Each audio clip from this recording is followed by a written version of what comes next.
అధ్యాయంలో చూడండి, 12వ అధ్యాయంలో 14వ వచనం. ఎంతమందితో? కొంతమందితోనా?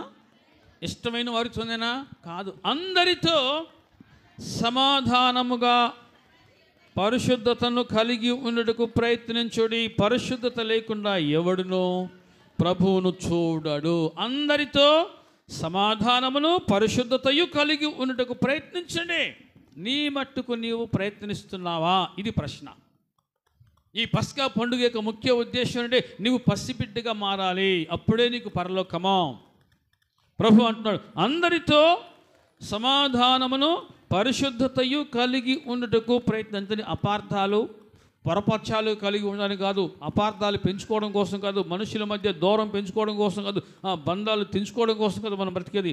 అందరితో సమాధానముగా ఉండండి.